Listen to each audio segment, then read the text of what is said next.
So good morning, everyone, and welcome to WSBS Safety Connection on Smash and Grab and Prevention for Retailers. My name is Martin, or Marty. I go by both. I'm a Health and Safety Account Manager at WSBS. It's my job to work with employers to help with all matters related to health and safety, whether that be questions around compliance, questions around strategies, how to use resources, what services are available, things along those lines. So that's kind of what my job is, and this is one of the parts of my job, is to share some of this information. I started in health and safety in 1984 or 85 as a university student. I grew up in a mining town, small town in Northern Ontario called Elliott Lake, which just happens to be where joint health and safety committees originated. And my first job as a university student was working as the safety department in the mine. My father spent 25 years as a justice of the peace. They preside over most matters health and safety related. My mother spent 30 years as an occupational health and safety nurse. I have two brothers that worked as health and safety consultants, so you can see I didn't really have much of a career choice. It was sort of mandated by family. So, but I've been off and on in health and safety since then. So, and with WSBS for 14 years. So today we'll try to provide some information. Just keep in mind, we're not lawyers, we're not HR specialists. You have to check case law. There's some things that are tricky about, for example, detaining somebody, a suspect or a perpetrator. You have to follow the law for that. We can give some information and some insight, but ultimately the final determination is not ours. So we're going to get going today. Just a quick little disclaimer again. And I'll go over that in a second. Okay, sorry. So just a lot of these images are copyright, and there's a lot of sources that we're using and we're verifying and identifying for everyone. And again, this link to the Ministry of Labor. I'll shorten it to Ministry of Labor, but it's actually Ministry of Labor, Immigration, Training and Skills Development. They're again collecting a demographic survey. We're just trying to gather intelligence around what information we can provide to employers that would support them in their efforts for health and safety. So again, it's a free download. You click on there, you will need the function number. You can do it later if you want, or it's voluntary. And all of the information is aggregate, so nothing is specific to an individual. And today, you'll see that although it says your microphone is muted, we've decided to unmute them for today. So please feel free, speak up. If you have a question, you can put your hand up too, so I can see it. But this is for you, not for me. So if you have questions, I prefer if you just ask them as we go. I'll do my best to answer. If I don't have a solution, I'll take some notes and see if I can get back to you. Computer audio is recommended. Sometimes there's also a phone conference number available. Should you prefer that, that should have been in the invite, in the email that you have. And the cameras will remain off. There's also some accessibility or engagement features, I think a lot of us are familiar with Zoom and with Teams now, and we know how to operate these, but just in case you're not sure, there's react buttons that you can click on, the thumbs up, a clap, a question mark, whatever works for you. And then there's also the meeting chat. Again, if you are going to speak, try to remember to unmute yourself first. Well, we all go through that and forget we're speaking and we're muted, but you can always use the chat as well. You don't have to speak. The chat works just fine. We'll try to take a look on that too. And then we do have some accessibility features. If you want live captions, you go up to the three dots. I believe it's called an ellipsis. Click on that, scroll down to language and speech, and then turn on live captions. As well, you can change the size of the screen. You can get a full screen if you like. Same thing, go to the top or the bottom, however your computer's set up. Click on it, click on more options and view screen. So that's pretty much just the setup. And then what's the purpose of what are our goals for Safety Connections? Well, it's to learn, to share, to gather intelligence throughout the community, like-minded people. Trying to support each other, trying to support all our efforts in preventing workplace injuries. We're trying to facilitate a conversation around best practices, which is often, legislation is the minimum. We have to start with the minimum, but the goal is best practice and go beyond. You can also have the, attend virtually, which is a lot of things I've been going for the last several years. So that's kind of the way we're doing it. So that's kind of the goal. I do have one little thing that I say as well when I do presentations or training or sessions is that the goal is to change something. The goal, especially when we're doing training, is not to just go through the session and go back and do things exactly where they were. So I make a little bit of a joke out of it is that if you go back and you change one thing, and you do one thing differently than you were doing before, then that's success. If you change 2 or 3, then I'm ecstatic. If you change everything, you need to maybe see a psychologist. But the goal is to actually use the information and make an impact on what you're doing, and to make some changes that'll improve your safety. So just a little recap of who WSPS is. We are part of the prevention system. There's multiple partners and entities. The Ministry of Labor, Immigration, Training and Skills Development, they're responsible for legislation and enforcement. There's the WSIB, who handles workplace injury claims. WSPS is one of 4 health and safety associations. Our role is prevention and support to Ontario workers and employers. We serve roughly 174,000 firms across all of Ontario. It's our role and our job to provide information, advice, guidance, but ultimately employers are the ones that are ultimately responsible for determining what's an acceptable level of risk in the workplace. We have no enforcement mandate, and we don't share client information. Any information that we might share is again, metadata or aggregate information that, again, the province uses to update and improve health and safety measures throughout the prevention system. So still a quick blurb, and again, you can find more about us at wsps.ca. If you're here, you already know a little bit. So what's on the agenda for today? So we're going to dive a little bit deeply, not too deeply, into a retail safety and security guide that was created by a number of participants, and I'll go over the sources and the support for that. But it's a fantastic guide. There's a lot of information. There's lots of scenarios. There's lots of different incidences that are covered pre and post incident that you'll see. There's lots of helpful information there, including resources, including links, and things like so. We'll go over that in some detail.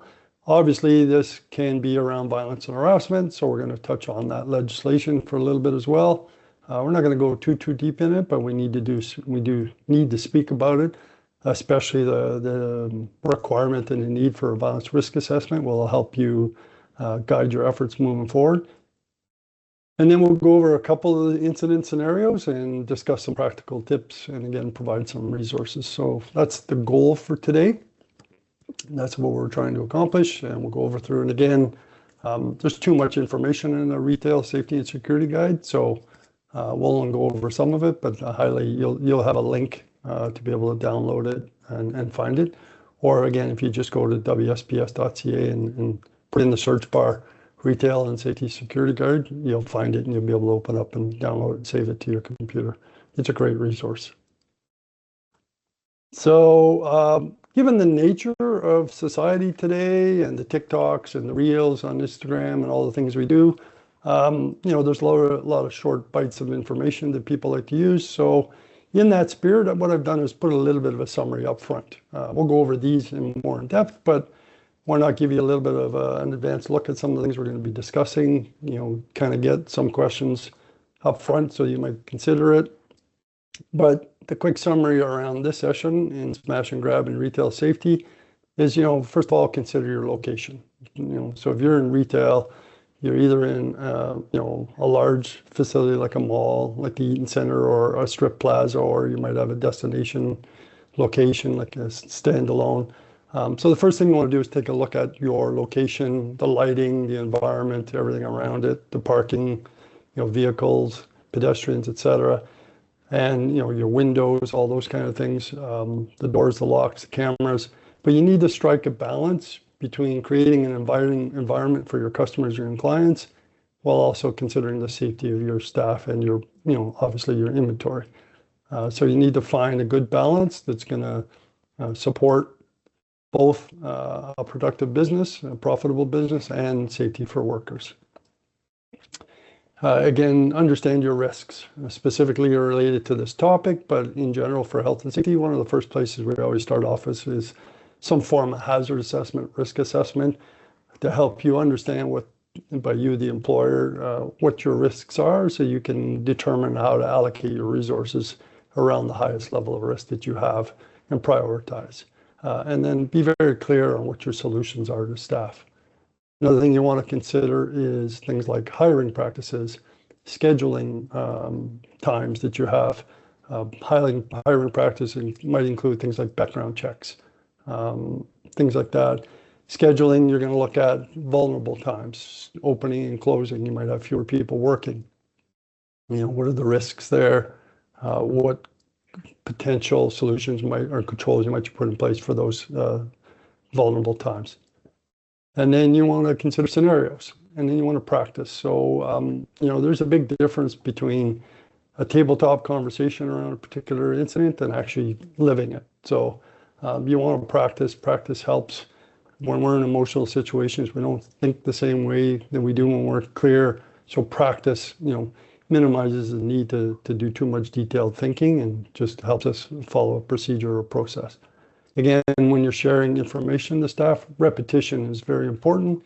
You're much better off doing small bits of information regularly than you are sitting somebody down for an hour and a half like today and going over information. But you want to, discuss your high-risk controls on a more frequent basis, so that it becomes more around instinct rather than trying to remember specific steps. Keep up to date with knowledge, with trends, with things that are going on in the marketplace. Technology changes frequently. Take a look and see if there's anything around those avenues that might support your efforts and help you improve your business. Then review and assess as necessary. So when you do a violence risk assessment, you're required to do it at least once, and then review it annually, or also review it as needed. So if you have an incident, then okay, so let's get back into it again. My apologies. Pardon, I don't mean to interject, but if you just put into private view again, I'd appreciate that. Perfect, thank you very much. Problem. I think we were just getting started, right? So I was just providing a summary.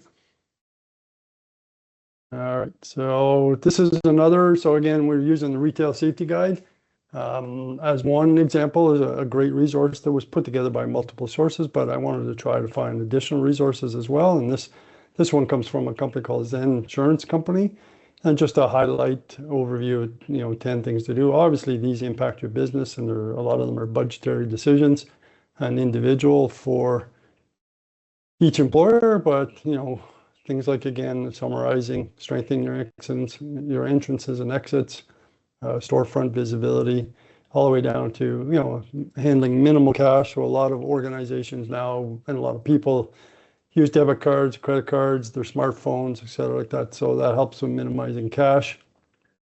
Things like hiring security guards. I know my local grocery store has a security guard, but again, those are business decisions you have to make moving forward. So moving on. So again, we are about health and safety. Just going to quickly review, and probably a little faster now, some of the applicable sections of the Occupational Health and Safety Act. Section 25 is the duties of the employer. Under the duties of employers, they need to acquaint a worker with the hazards, any chemical, biological safety hazard in the workplace.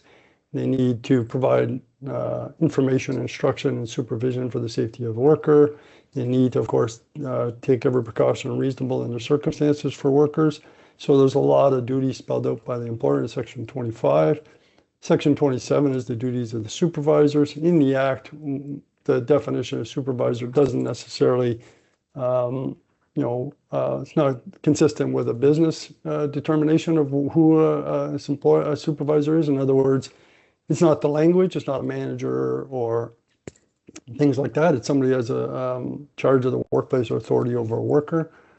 Their responsibilities are spelled out in Section 27. Violence harassment, we're going to go into a little bit more detail. Under Section 25, duties of the employer, says measures and procedures must be followed.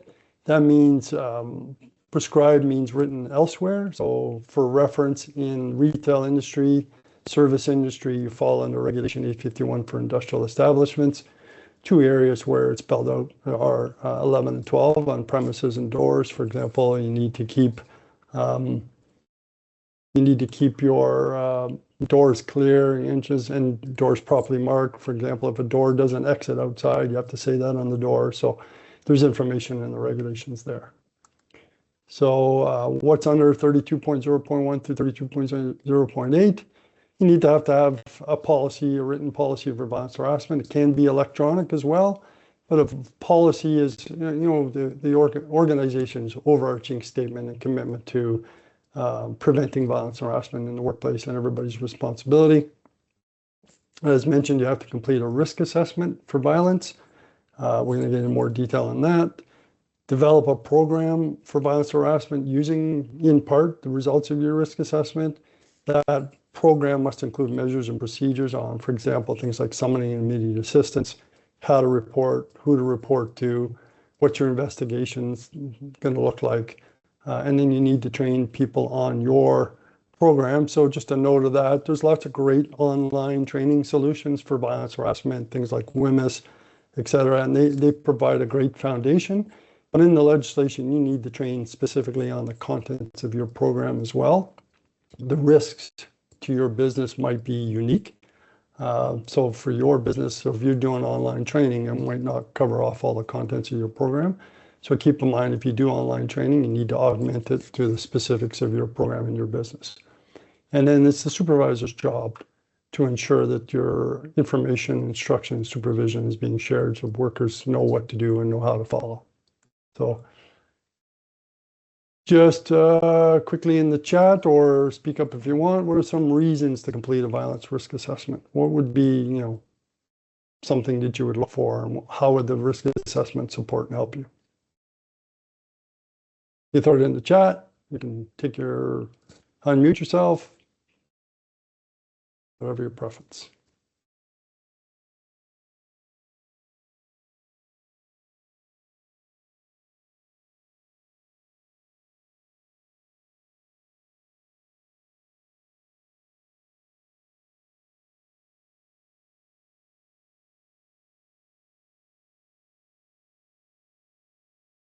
All right, so you want to review incidents and prepare for risks and like that. So we'll just move on. So it's a legal requirement. We just went over. It's a requirement in the 32.0.1, but it makes the workplace safer by proactively identifying potential risks. It also helps you as an employer assign your resources on the biggest risk first, your highest risk, then your medium risks.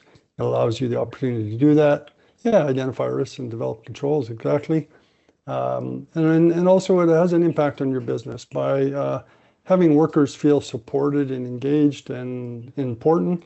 Then it makes them more engaged in supporting your efforts. The goal is obviously to have a profitable organization, and if workers feel safe and feel taken care of, they're more likely to support in those efforts as well. So this is a specific legislation around the risk assessment.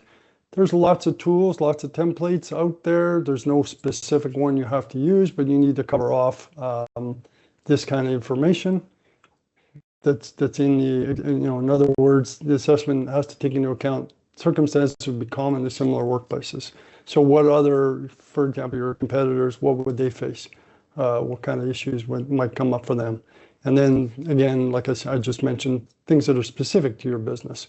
And then other prescribed elements. And remember, prescribed means written elsewhere. And then once you've completed your risk assessment, you need to share the results to either your health and safety representative or your joint health and safety committee. And if your business has 6 to 19 employees, then you have a health and safety representative. If it's 20 or more employees, you need a joint health and safety committee. Keep in mind, it says that at a workplace, not the total corporation or enterprise. So if you have multiple locations, each location with 6 to 19 or 20 or more needs either a health and safety rep or a joint health and safety committee. So here's one example that's often used as a template. It used to be called OSHCO, and now I believe it's called OCAL, Occupational Health and Safety for workers, Ontario workers. So you look at it divided into two areas: the physical assessment. So in other words, the general physical environment, like we mentioned earlier, your location, your surroundings, your routes of entry, your lighting, the parking lot, the neighborhood, things along those lines. Then you can break it down into risk factors. Some of these risk factors can be combined. Some of them won't apply to you, to your business. For example, transporting people or goods is typically truck drivers, bus drivers, things like that. Mobile workplaces are often taxi drivers, Uber drivers, delivery drivers for food apps, things like that. So you look at those and determine which weather applies to you, make a determination of the level of risk, and then develop controls accordingly. So you need to do this, whether you use this tool, another tool. At the end, there's a resource page that you're going to receive if you don't have already that shows lots of different tools, including at WSPS, where there's some simplified versions of this that you can use, including a video on how to do it. So it doesn't matter what format you use, as long as you do it. And then you need to do it at least once, review it annually, and then review it as necessary if an incident occurs, and do a debrief afterwards and see if you need to add any additional controls. So once you've identified your risks, at minimum, you need controls. For example, how to summon immediate assistance. So again, each business is going to be different. Oftentimes we talk to employers around things like yelling for help. If that's the best way to summon immediate assistance, that could be it. But that might increase or escalate the situation. So a lot of companies might have a panic button, pre-programmed phones, code words, things along those lines. Whatever it is, you need to communicate that clearly to your workers, or if you're a worker, you need to know what that is. Then you need a mechanism for reporting incidents of violence, how to report, who to report to, what's the expectation of the investigation, including corrective actions, including witnesses. And then again, you need to do training on the specifics of your program. So as far as investigation goes, there is no timeline. So one of the things you want to consider is putting a timeline. I have clients that do 7 days, 14 days, 30 days, some up to 90 days. The important thing is make that determination and again, share that information, especially when it comes to things like harassment. If somebody's being legitimately harassed, there's anxiety, there's stress. And if they know what you're doing or undergoing an investigation, but they don't know when it's going to be over, that can increase that level of anxiety, increase that stress. So if they know it'll be done in 14 days or 30 days, then at least they can, pace themselves and speak to themselves and tell themselves to calm down, and knowing that the solution will come forward. So that's not specifically required. It's just a best practice, and it's very helpful. So now we're going to get into the retail safety and security guide. This was a combined effort of, so we are focused a little bit on Toronto here, but this applies to all neighborhoods, all communities. So in this guide, the Toronto Police Service was participating, the Retail Council of Canada, obviously WSPS, Ontario Association of Chiefs of Police, and even Safe Work Manitoba had lots of good things to contribute. So the guide, is there to support reducing vulnerability to crime, helping you understand responses to situations pre and in advance, handle difficult or abusive customers, obviously address violence and harassment or violence concerns.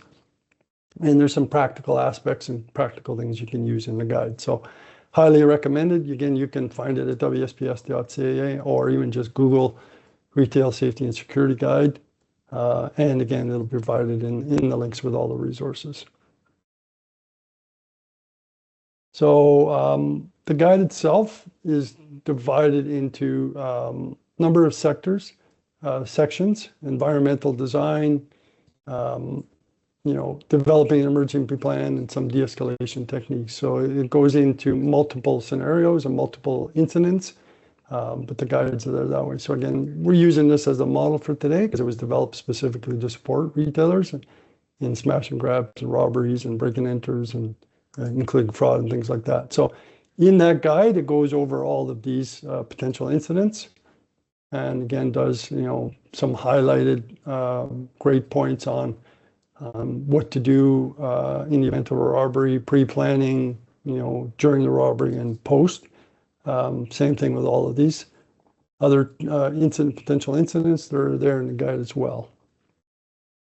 It's very helpful. So we won't have time to go through the whole guide, but with regards to this topic, what might environmental design mean? What might they be referring to when they created this guide and put it together?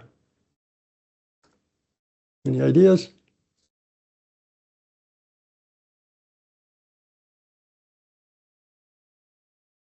Remember, if you're on mute and you want to speak, you have to unmute yourself. Okay, so environmental design, again, at the start of you doing your violence risk assessment, you're looking at the physical environment. So, that includes natural surveillance, like designing space for visibility. So are there obstructed views at the front of your location? Can you see through the windows into the parking lot, et cetera? Then there's also natural access, controlling people's movements. So that a lot of stores, you walk into the store and it's set up to make people turn to the right. So the design of the store is set up to control people's movements. Obviously, you need to marry that with an inviting environment. You don't want to lock people into spaces. But then you also want to look at, again, what we were mentioning earlier, is how do you support the workplace in such a way that people get engaged and people, work together for a positive business experience. And that creates a sense of reinforcement for the territory and the business that you're trying to operate. So that's what environmental design is discussing. So this is an example of a checklist. It's in the guide at the end. It's a resource provided. And this is, obviously you can't see, so I've taken a couple of sections out. But this is a way for you to determine where you're at. It's a tool to help you measure what your current situation is, whether the gaps you have, what are the strengths you have, and then help you put together an action plan to improve your crime prevention through using this checklist. It's a 5-page document. It's easy to use, though. It's yes, no, not applicable answers. From there, you go through it and you go through each section and you get an idea of how to, plan for changes and to adapt moving forward where you need it, where you have gaps. So here's an example under number 6, positive activity generators. These are some of the questions that are in there. I wasn't even sure what a positive activity generator was myself, so looking through it, it's things like the overall design of the location. Does that promote a positive activity, a positive sense of the business? Does vehicular movement outside of the business, how much interaction is there with pedestrians? Is it a smooth access to your business? Is there information around the reputation of the business? Does the layout provide clear, separation between workers only and clients or employees? So that's an example of some of the questions you go through. And another example is number 9 in that checklist is behavioral factors. Does the property show visible signs of disorder? Is there graffiti outside, vandalism? Does the public survey data support elevated perceptions of your business?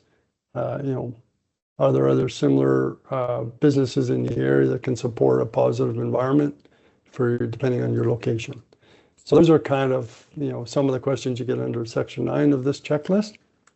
And then at the end, when you complete the whole checklist, you get a summary, a score of all your factors.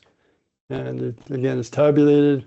And if you have a very secure and very safe property, then you get a high score of 90 plus or more.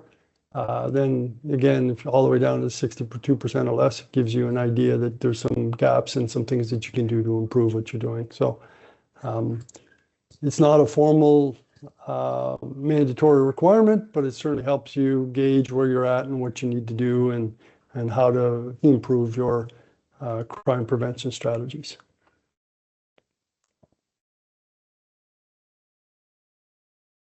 Where, if you were looking to enhance your knowledge and gather some information, where would you find statistics on crime in Toronto, but probably other places? Any idea where you might find that information?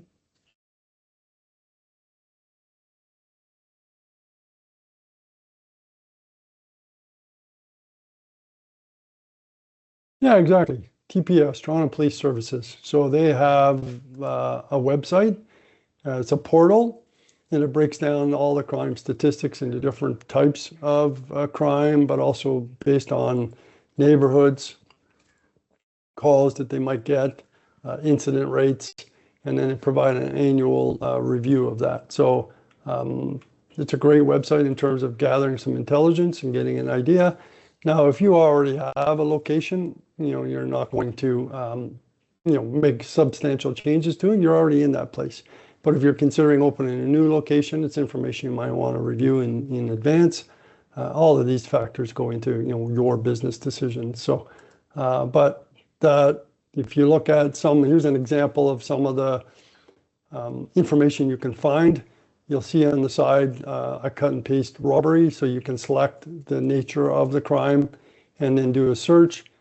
You can't see it, but it says legend. So this is what legend is over here on the left. If you can see it, it says robbery. So that's the Toronto, Central Toronto region map. And it gives you an idea of what the nature of crimes. And again, you can search for assault, theft, break and enter, things like that. So I just want to give you an idea of what's there. So it's additional information. It's one source. It's one piece of information you use in the total program and process that you're doing to try to prevent smash and grabs and crime in your business. So here's a quick review. This is directly out of the Retail Safety and Security Guide. It's information specifically around the incident of robbery. It's more comprehensive than this, but I wanted to get into a little bit more detail on some of them rather than just stay theoretical. So for example, with robbery, your training should provide theoretical and scenario-based training. It's a valuable investment to your staff. I know at WSPS we do de-escalation training. And when we do de-escalation training, we get scenarios and we get role play. So we give two volunteers from the business, and we do role play, and we instruct them to respectfully elevate, because we all operate differently under emotional stress than we do when we're calm and relaxed. So if you're doing your training should include scenario-based training that will mimic a potential incident, so that people have some reference for it, and it helps that way. How to respond to a robbery, that should be very clear. I have lots of clients when we talk about, what happens in the case of a robbery. What we want is a consistent response from the employer and the worker. Whatever your policy is, whatever the procedure you follow, just make sure it's well understood by staff and management. Discuss everybody's role, create some clarity. Depending on the size of your business, you might have a loss prevention office, if you're corporately owned, things like that. You might have private security. So, spend some time to go over everybody's role, responsibility. So if you do have security and there's a theft, what's their role? What's the worker's role? Who gets involved? Who stays out of it? How do you handle those things? So you want clarity in an emotional situation. And then spend time with your staff, giving them lots of information, including vulnerable times. You want to discuss what the process procedure is. And then if you do have CCTV cameras, it's a good idea to include that in your regular inspections, make sure they're functioning daily. Some of them can record 30 days, 60 days, 90 days, make a determination from that level on what you want to do and how you're going to apply it. So again, in the guide, there's more information to this. I just wanted to take a snapshot to make sure you had something specific to consider. So what do you do post-incident from a robbery? First thing you do is as soon as the perpetrator's left the building, you're going to lock the door. And you're not going to allow anybody new into the business. You're going to call 911. You're going to write down everything you remember about the perpetrator so you can gather some details while it's fresh in your mind. If there are witnesses, ask them to give a witness statement, or at the very least provide contact information. So if the police need to check in with them later on, they can gather information. Make sure nobody touches any of the information, any of the scene. It is a crime scene, so you don't want to contaminate it. You know, if applicable, contact your loss prevention office, get some clarity there. And then following the incident, make sure you have a debrief internally, say in management, to discuss what happened, what you can do, what you can improve, what worked well, what didn't, and then share that information with your staff. You know, the more information you share with them, the more they are engaged and supportive, rather than concerned about anxiety and things along those lines. Another one is break and enter. So again, these are business decisions on what you're going to apply. You have to strike that balance of an inviting environment as well as protecting. So this is where risk assessments support your decision making. But you can put you know, commercial grade film on the windows to make them harder to breach. You can put bars in place. I know years ago I worked in a location where there was bollards up front, there was bars across the window. And realistically, the most expensive product in that store was $1,500. Did it impact customers? I would say, in my experience, not really. People understood that there was valuable items in there, but those are decisions that you make. Those are decisions that, you know, you might have a different opinion of it. So again, these are business decisions you make. Post signage on doors, letting people know that there's, you know, surveillance, that there's program going on, things like there's not much cash on site. And then, you know, monitor your lighting system. So you're going to turn lights, you can leave lights on during the night. You can have a timer on that's going to click the lights on and off that will make it look like there's some activity inside the business to make it less welcoming for perpetrators, things like that. So, and then post-incident, and again, this is all in the guide. This is how the guide is set up to help you. You know, after break and enter has occurred, assign a point person. Whether if you're the owner of the business, you can do it, or you have somebody that you know, a competent person internally. Obviously, they're going to file a police report, so the police might have been there. They'll start doing that. You know, you need to look at an insurance claim, whether it's necessary. You know, how are you going to get the business back to full operation? So any cleanup, repairs, maintenance that you need to do. Again, you can go back to that assessment and review it and see if there's anything you missed, things you can add, ways to prevent future incidents.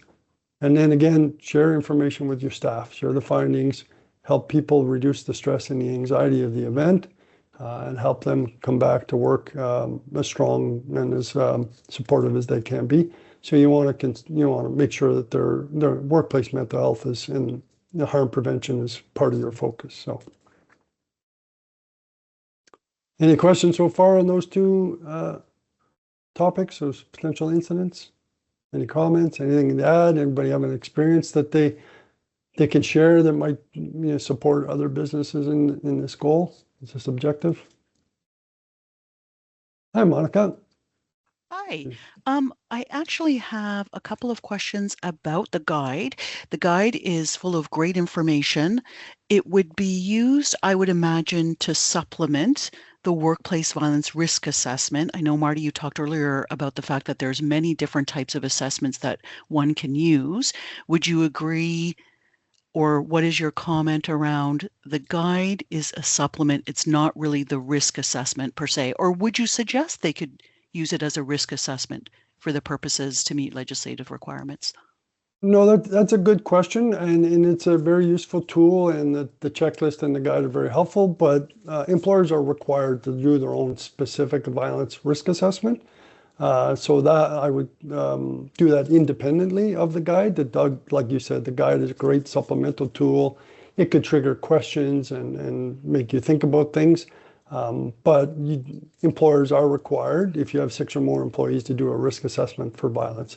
And you need to do that independently, and you need to be able to produce that and demonstrate to the Ministry of Labor inspectors, should they stop by your business for whatever reason, and demonstrate that you've done the risk assessment. Fantastic. And again, you need to review it as necessary, at least annually. Yeah. But if there's an incident that happens, then you need to review it again and see if there's opportunities for improvement. So Yeah, it's a and good I can question. see this guide is really being, thank you, Marty. I can see this guide as being a really good supplement for the committee members, right? And management or staff, just as part of that whole plan, do, check, act that we try to enforce or at least consider when we're looking at continual improvement. So thank you. Great. Yeah, no problem. And that's a great point. The committee's primary role under Section 9, subsection 18A is to identify a source of danger or hazard, and B, make a recommendation to the employer. So it's their job to support the employer, and it's their job to look for hazards and look for danger. It uses the word danger. So, it's a great resource to have that's inside your business. It's part of your internal responsibility system. And this is in part why the assessment needs to be shared with the committee. You never know who's on your committee and what their background is and experience. They might have some valuable information to share and some updates to provide the employer. So, that's a great idea. But you do need to do a risk assessment independently of this guide. So just summarizing it a little bit again. So under, some of the most frequently mentioned tips for retailers and staff to help them improve safety in this kind of scenarios is, illuminate all entrances. Make sure you have good lighting, right? So oftentimes trouble is in the dark. So if you have nice lighting outside, that might discourage, somebody's ideas and change their mind on it. Make sure you have clear visibility of your location, your address, unobstructed lines, sight lines looking out the business so you can see into the parking and things like that. Obviously, the structure and the nature of your business is going to impact these decisions, but you want to consider them as best as you can. Again, do you have CCTV? Make sure your cameras are looking at the right things. Check for blind spots on the cameras. Inspect them regularly, make sure they're functioning, things like that. You can also put height strips at the doorway. I'm sure this is a common scene. You've seen those. Again, if your CCTV camera points at the doorway, you can get a description of the perpetrator and some more information. And then you have change rooms if that's the nature of your operation. Make sure there's defined rules for staff and for clients, customers, including receipt checks, monitoring exits. And then again, adjust your staffing levels based on the risk. Opening and closing, typically there's fewer people, especially depending on what your hours are, are they showing up? So it's something to think about for your staff if they're the first opening and you have 1 or 2 people. When they arrive, some staff enter through the back, some through the front. But if you're going through the front in the parking lot, when you arrive in the parking lot, stop for a minute and take a look around and survey. And you should be familiar with the environment. And if there's something that's standing out, take a couple of minutes to take a look and see what's going on before you just get out of the car and go enter into the business, right? Because that's a vulnerable position. Somebody could follow in right after and they're alone. So that's a problem. And then make sure you have lots of signage outside to alert people that you're on top of this and you have systems in place to protect your business and your staff. So again, going back to the Zen insurance, it's a kind of a bit of a repeat. You've seen it before, but again, small bits repeated often helps a little bit. Some notes that you can take there. This, again, if I didn't mention up front, I'm sorry, but this will be recorded. So you can go back and check and take some notes then. Unfortunately, the slides are not available. And then some of the most frequently asked questions that are in the guide. So again, we're not lawyers. We're not human resources professionals, so you need to verify yourself. But some of these questions came up. So we've tried to respond and provide some guidance at least.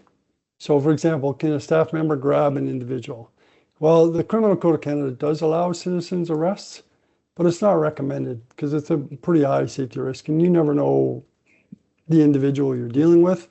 And you're putting yourself at risk, the situation. I know I work with a client downtown. They have somebody that, went after a theft and then get around the corner and find out that perpetrator had a partner. And they ended up 1-on-2. So, you never know what's going on. So it's not recommended. So can a staff member ask to look in someone's bag? Yes. Businesses may set policies to request bag checks, except the problem is that individuals can decline and they can leave because you need a search warrant to get more in depth, and you can't hold people illegally. So, you know, what are the legal implications of accusing and or chasing a perpetrator? Well, once a suspect leaves, chasing them creates a separate incident. So again, if excessive force is used, staff may face assault charges.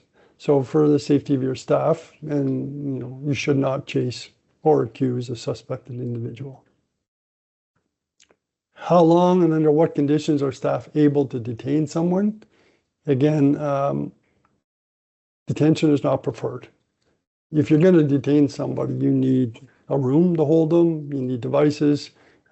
Yes, sometimes police wait times could be long, but being able to detain somebody requires specific training, secure facilities and equipment to be able to do it properly, and it increases the level of risk, especially if you have somebody that's already not making smart decisions. You don't know what's going to happen if they start to escalate, and it could cause harm to people. So, can businesses post a photo of someone confirmed or allegedly to have committed a retail crime? Inside your business, you can.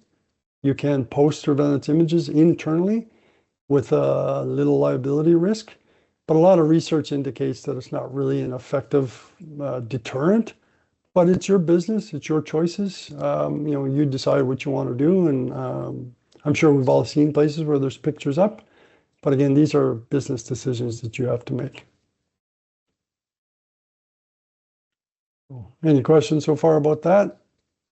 And again, we're not lawyers. It's not our role to give you specific legal advice, but it's some information that's hopefully a little helpful. Okay, so we're going to move on to the next part of the guide and the plan. So this applies to your business as a whole, an emergency preparedness plan. It's not just about smash and grab and those kind of incidents. Businesses need some sort of emergency preparedness plan. And when you're doing that, the first step is to make a list of potential emergencies. Things like power outages, like I just had, and I wasn't prepared. My apologies. Or floods, or blackouts, things like that happen. Earthquakes, you'd be surprised. We'll all be surprised at how often earthquakes happen in Eastern Canada. Most of them are under Lake Ontario. We don't really notice, but I'm sure if you've been in the city for a while, you've experienced a couple. But you want to look at those potential emergencies, and then create a plan and a contingency around them. And then again, focus your energies on the biggest risks first. Do your training on your risks. Do some drills when necessary. So one of the things we'll talk about is, the need to either evacuate or lock down. So you're going to, have some drills on that, and practicing it is very helpful for future application. And then again, if something happens, have a debrief, a conversation. What worked? What went well? What could we improve? Things that you want to look at that way. So once more, to repeat, emergencies are emotional, and we don't always think clearly in the same way under an emotion. So the plan reduces our need, it sounds funny, but our need to think, just because we can follow process. And the plan helps protect your staff, it helps protect your workplace, can reduce loss, and it can help get back to work sooner, depending on how prepared you are and what the nature of the emergency was.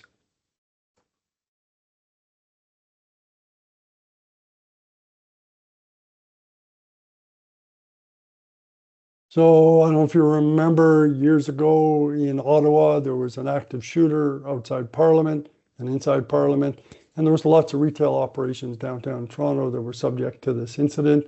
Some evacuated, some sheltered in place and locked down. So these are the things you need to consider. What would you do? When do you want to evacuate? When do you want to lock down? And then if you're going to evacuate, you need to think about where are people going to be? Where are they going to congregate? You have muster points. Typically, you have 2 evacuation points where people gather. Say you have a fire and the smoke is moving towards where everybody's supposed to stand, and obviously you're going to scatter and you're going to lose control of your team. So you want two of them, typically diagonally or in opposite directions. You also don't want a place that's going to be standing in front of the traffic. You know, if the police show up or the fire department and the ambulance show up, you don't want people accidentally struck. So be mindful of where your congregation points, your muster points are going to be. Same thing with lockdown. If you need to lock down, you know, do you have room in your business where you can have a dedicated area where people will all get together? Does that area have a phone? Do you have to keep maybe some bottled water in there? You know, again, you don't always want to exit the business. Sometimes you want to stay inside. This is part of your emergency planning. You want to look at these scenarios and things like that. Same thing, you know, for active attackers, you know, how are people going to respond? You need to be clear as an employer, and workers need to know what your process is. Obviously, you're trying to keep yourself safe. We're all more important than inventory.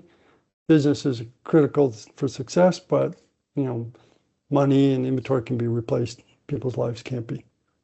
So, and again, you know, do you have a process in place for suspicious packages or bomb threats, things along that nature, sorry. And, you know, what are you doing? What's your process for that? And, you know, have people been internally and been informed, right? So, especially now, today, things are a little bit different. So there are threats that are surfacing that didn't exist years ago that are now, for example, mall takeovers, things like that that's happening, neighborhood shutdowns, school lockdowns, things like that we need to pay attention to now. So, any questions or comments on emergency preparedness and controls and plans?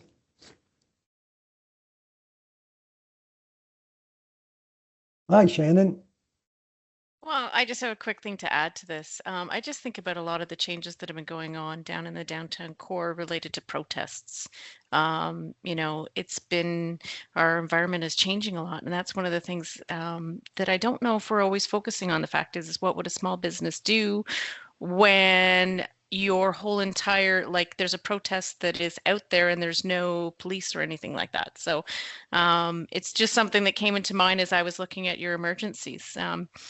And you know, how you react to that, what are you supposed to do when a protest just suddenly shows up in your neighborhood? So, well, that's a great point, and thanks for bringing that forward. I actually do have a client that's downtown, and they're in a building where there's a consulate from another nation, and there's a protest every Friday. So they have a process in place for employees on Fridays when the protests occur, and what exit door to use, and to go out in teams, and to obviously not, get engaged in the protest and stay around that.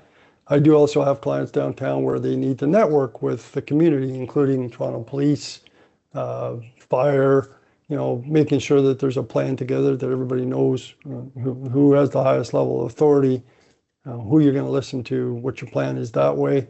So again, it's going to depend on your location, but that's a great point. Protests, as we can see across the world, are rising, and it can impact your business and your people and your staff.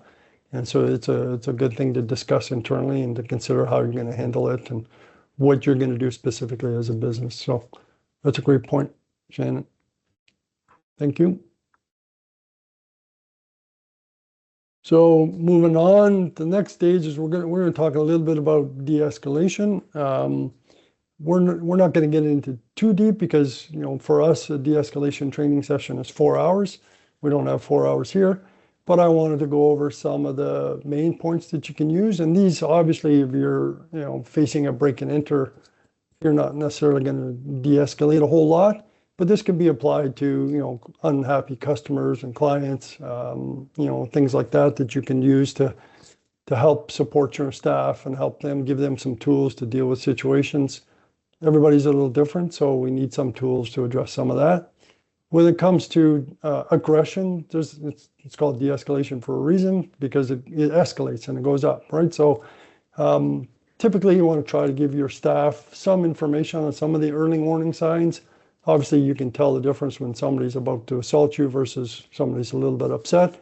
The ones in the middle that you want to look at, is their tone of voice, their body language, the color in their face, how loudly they're speaking, whether they're rocking back and forth, things like this, signs that you can see that can give your staff a bit of knowledge as to how to defend themselves if necessary, which is obviously trying to exit if you can. But again, in some cases, it might just be an unhappy customer, and how do you handle that? So, there's lots of steps you can do to move forward the customer and to support your staff on de-escalation that way. So, for example, the first step, and it's going to sound odd, but breathe. So the Olympics are about to start, and if you look at Olympic athletes and they're about to start their event, say, for example, you're looking at a downhill skier and they're zeroing in on the person, what are they doing? They're taking a deep breath just before they're doing. So obviously, if you have time, you can take, many deep breaths, but breathing deeply helps calm the nervous system a little bit. It helps move blood back into the thinking part of our brain so that we can get control of our emotions again. So there's a technique called block breathing. If you have the time, depending on the situation, where you can breathe in for 4 seconds, hold for 4 seconds, breathe out for 6 seconds, hold for 4 seconds and start over. Just doing that for 5 minutes has a tremendous impact on our central nervous system and, again, our ability to control our emotions. Another step, especially again if you have an unhappy customer, is empathize. Well, what does that mean? Well, it's, get on board with their pain, commiserate a little bit. Say, like, if that was my situation, I'd be unhappy too. Right? So feel their pain a little bit, explain to them that, you understand what they're going through, identify their frustration, say, I'd be you've been waiting a long time, I hate waiting in line, I understand it's frustrating. And then move on to the solution. And don't say calm down, because that just doesn't help. The other thing you want to consider is, try to get on their side. If you're adversarial and you're in a battle, then somebody's got to win. And if somebody's got to win, that creates a fight that you don't want to get engaged to. So try to get on their side again, commiserate a little bit, understand, try to understand what they're going through, put yourself in their position, and then work with them. And then address the person. Acknowledge the person first and the problem second. Don't go straight to solving the problem. Sometimes it's just an emotional reaction that people have to something. You never know what's going on in their day. It might seem minor, but it could be the 10th thing that they just went through, so you don't know. So focus on the person. Share your name. Again, not if we're talking about a robbery or breaking into. But if you're talking about situations where you have unhappy customers and you're trying to support your team, then again, recognize the stages. You don't need to memorize that. You can see when somebody's, clenching a fist or turning red or using threatening language. So again, in the end, take care of yourself. As a business, as an employer, you need to set boundaries. So for example, from a staff member, you're a retail location and you sell clothing, and somebody comes back in and wants to return an article of clothing, and you have a return policy. And this particular customer is not meeting the contents of that return policy, but they're spending a lot of time complaining and they're getting agitated and they're getting upset. So what is your process? At what point is the worker going to be able to solve the problem or get help from a manager that can maybe take care of it? But if they don't know the limits, they don't know your boundaries, and each business makes their own determination for that, sometimes in the end, if the person's taking up a half an hour of your time, it might just be worth it giving them a new shirt. But those are your business decisions, right?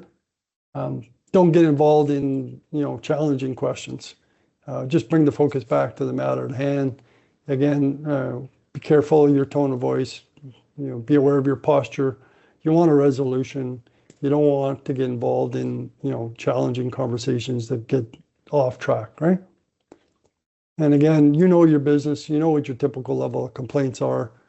This goes back to boundaries and limits. Decide where you're going to stand your ground. Decide what's going to make the biggest difference, and then share that information with your staff so they know. And the way health and safety works is the courts, not that we're talking about prosecution, but the courts focus on the idea the workers are doing everything they can to support the success of the business. So they just assume the worker's doing things to support your business. And again, if somebody's breaching your return policy and it escalates, Well, the worker's just trying to support your business and trying to defend you. So you need clarity around that. You need to make sure that they know exactly what the answer is. And if I was to walk into your business and I put that scenario to the employer and I put that scenario to the worker, is the answer the same? Right? So if the answer is the same, then that's a knowledge transfer, that's good communication, and that's shown that you made a decision to address the potential issue. And again, in the end, I know you're running a business, inventory, dollars are very important, but we can replace money, we can replace inventory, we can't replace people. So ultimately, in the end, if your life is being threatened, the best thing is to get out of there if you can. Some don'ts, some things that you don't want to do is trade insults. You don't want to start escalating that. Again, it's a no-win situation. You want to remain professional. You want to try to remain calm as much as you can. Again, don't tell them to be calm. That doesn't help. You also don't want to take the complaint personally. Again, you never know what's going on in somebody's life, what news they might have had that morning or the night before, or what other situations they deal with that day. So it's not personal. It's just deal with the situation as best as you can, resolve it according to company policies and plans, and then move on. Don't talk down to the customer, don't insult them, don't physically get in their way, right? These are pretty obvious things. And then again, if somebody's shoplifting, beware of your steps that you're going to take, speak to the employer, but you don't necessarily want to stand in front of the door and put yourself in harm's way. You never know what can turn violent quickly. You just don't know enough about the person in there that's doing it. So things like that you need to be aware of, right?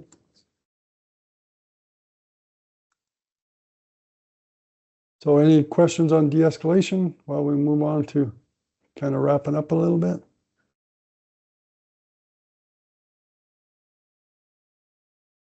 Okay, moving on.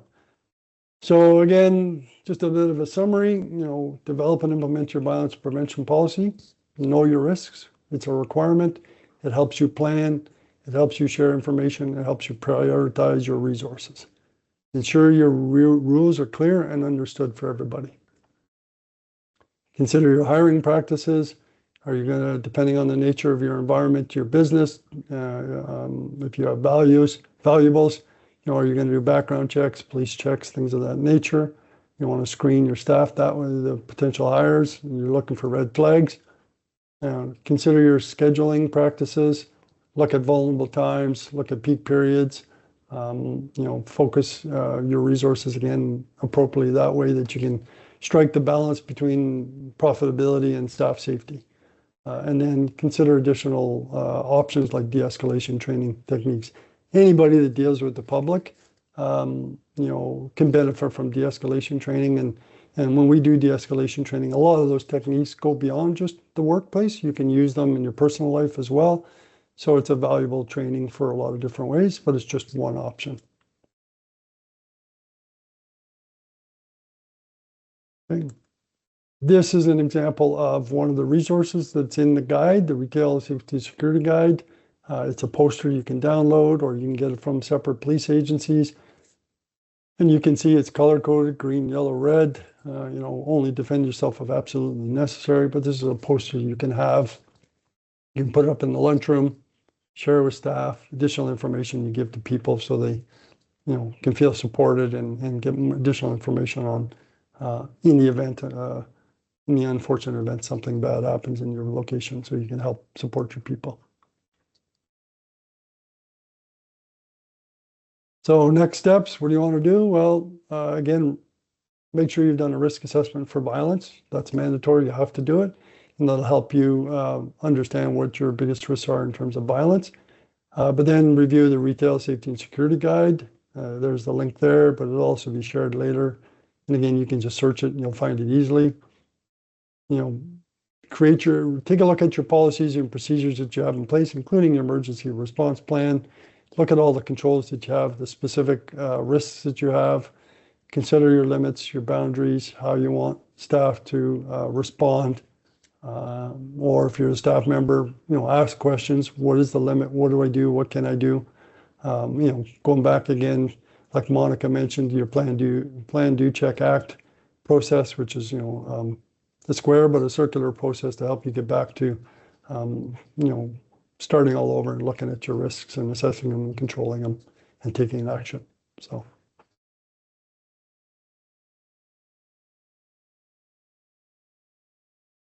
And one more support. Oh, if I go backwards, I went backwards.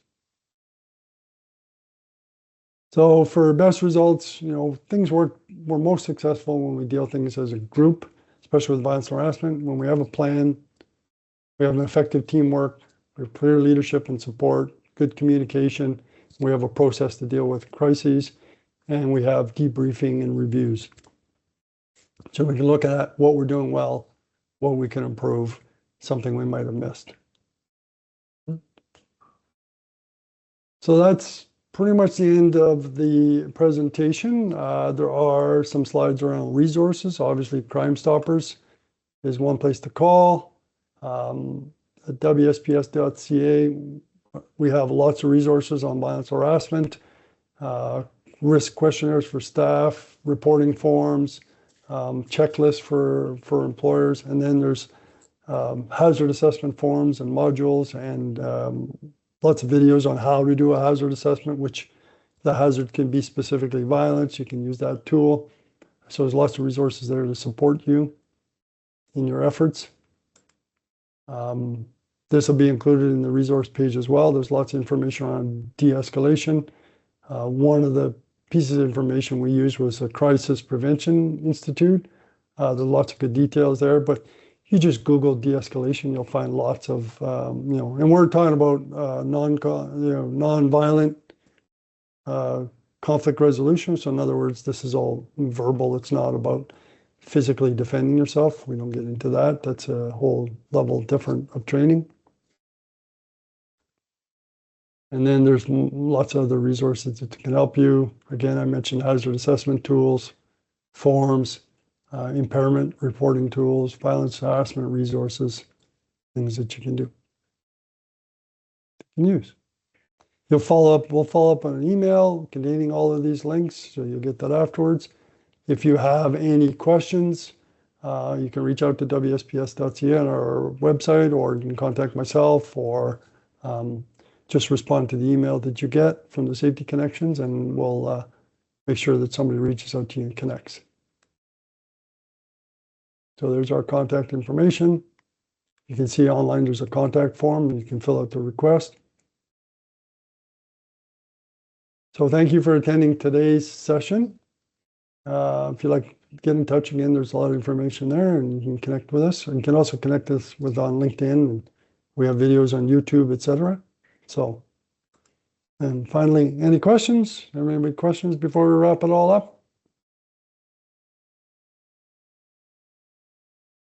Okay, well, stay safe. It is winter. We are having an interesting winter with lots of snow and lots of cold, and it is February. We got the February blahs and blues. So take care of yourself, and have a great day. And thank you for attending today. Thanks, Marty. No problem, Monica.